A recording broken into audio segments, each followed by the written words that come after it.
こんにちは、名家姫です。こんにちは、名家誠です。さて、前回は北伐に成功して北洋政府を滅ぼしたところまでやったね。今回は何をするの？今回はまずはじめに西方の軍閥を討伐しに行くよ。まずは馬鹿軍から。いけそう？安心しろ、北洋政府を下して中華統一目前の良好軍閥の敵じゃない。補給はクソだけど、でもほら、適当に工場の割り振りを決めている間に降伏したぞ。おめでとう。それじゃあ最後は新疆軍閥に宣戦布告。馬鹿軍よりさらに劣悪な補給状況だけど、手動操作で無理やり前進するよ。明らかに山岳地帯にいていい師団数じゃないでしょう。特に苦戦することもなく新疆軍閥に勝利。ってことはもしかして？そう、これにて全軍閥を良好のもとに統合できたね。やったー。それじゃあディシジョン画面から北伐の勝利宣言をするよ。居数地の第二次北伐革命が勝利した。陳慶明の反乱以来、広州に駐屯していた国民党軍閥の居数地は長年の沈黙を経てついに再起を図り、列軍を率いて再び広東から出発し、全中国を彼の青天白日の旗のもとに団結させた。各国は強硬な手段で中国における自国の権利を終了させたことを遺憾に思っているが、彼らは皆中国の比較的穏やかな復帰を喜んでいる。想像に難くないが、これは中国人民にとって新たな平和の始まりとなるだろう。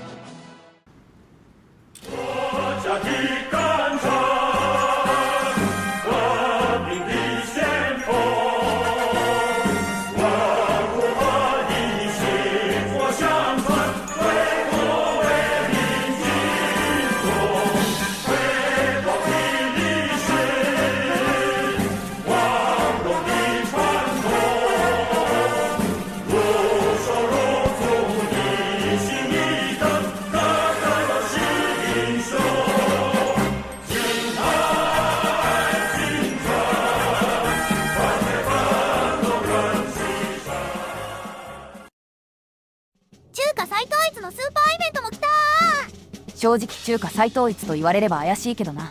そっか、確かにチベットに外蒙古にトゥバ、内満州外満州台湾カラフトが手元にないね。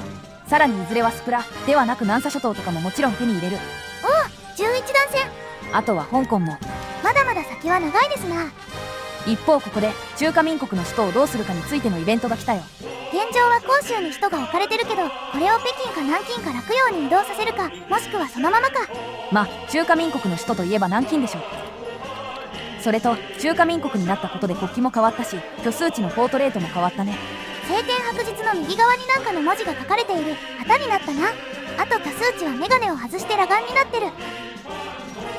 それじゃあまずはロシアから。我々中華の歴史ある正当な領土を奪還しに行くよ。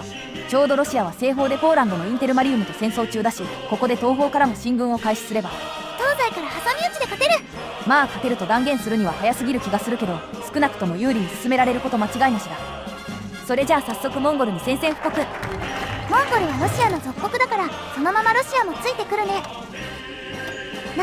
なんだちょうど欧州ではフランスが降伏した模様。おお、これで平和だ。よかったよかった。太陽条約でフランスは分割、ドイツとイギリスによる時代が始まる。あ、平和になったと思ってたけど、まだ英独で戦争中なのね。一方の中ロ戦争の方はというと、モンゴルが降伏した。さらに同時に侵攻していたチベットもここで降伏。肝心のロシア帝国本体はもうポーランド軍がモスクワも占領しちゃってるし、早く攻めないと。臨時首都のエカテリンブルグは占領してみせる。ちょっと動きがうるさいって。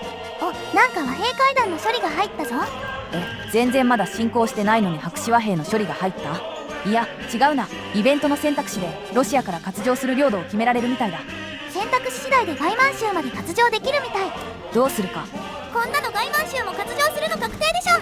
まあそうなるよね。というわけで外満州にモンゴル、トバなんかが帰ってきた。あまり戦果が早く上がりすぎるよ。一方この頃国内では新たな国会が発足。まだ早くないか。これから日本との戦争が始まるけど。さらに居数地の引退についてのイベントも来た。いつまでも居数地が国家元首をやり続けるわけにはいかないからね。ちょっとタイミングが悪いけど、多分引退しないと独裁が90年代まで続く気がするから、ここで引退。引退した居数地は美女と共に幸せに暮らしましたとさ。へえ、羨ましい。おい、すいません、彼にとっては幸せそうの間違いですね。よろしい。そして新しい指導者は孫か。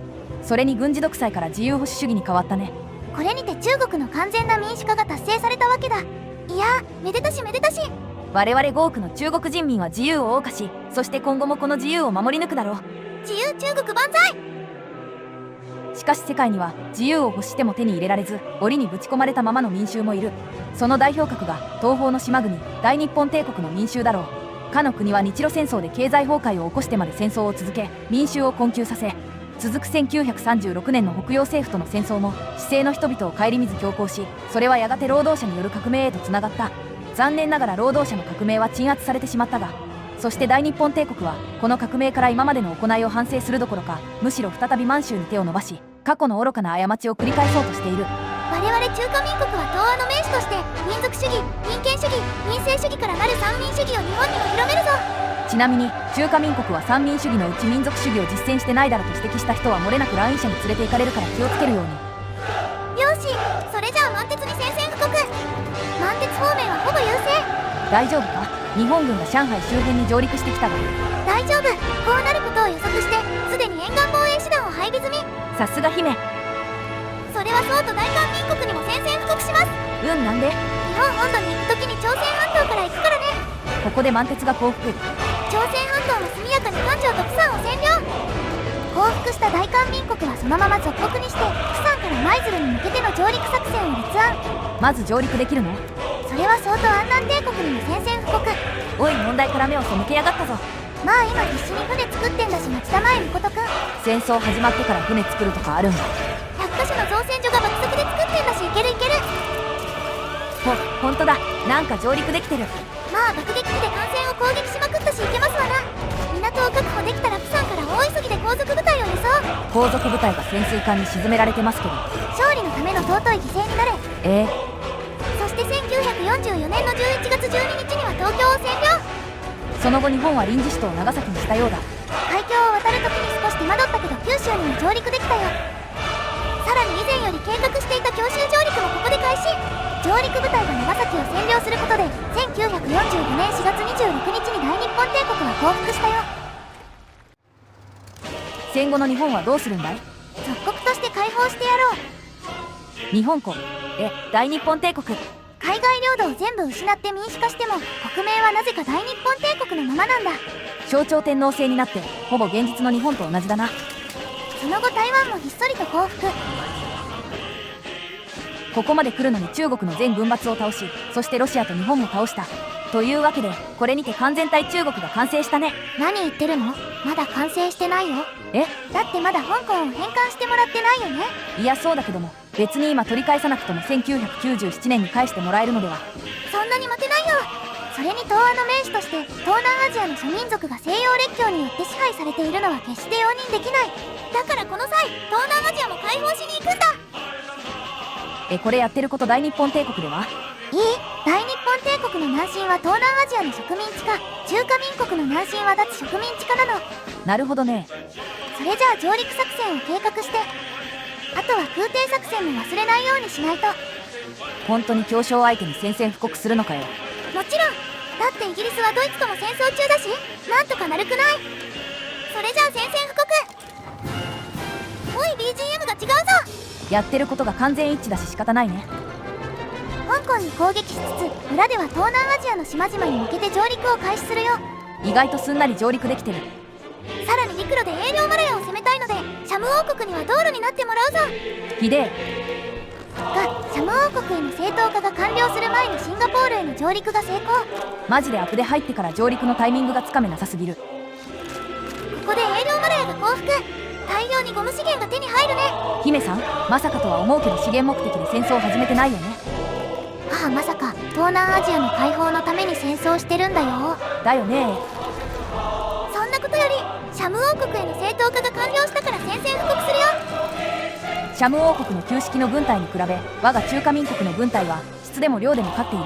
シャム王国は速やかに降伏し陸路による補給が可能になるだろう。この音割れはなんだよ。ホイオンの処理が重くなると Windows の画面録画機能にしわ寄せがいくんだよね。まあそんなことは置いといて、ここでドイツ人民共和国から軍事通行権をもらうよ。これは第二次中毒合作。いやこれこそ本当の国境合作か。目的はブリテン島本土への上陸。いつまでたってもドイツが上陸してくんないし、我々の国民革命軍を欧州に派遣してやろう。バルチック艦隊しないようにバルチック艦隊って動詞なんだ。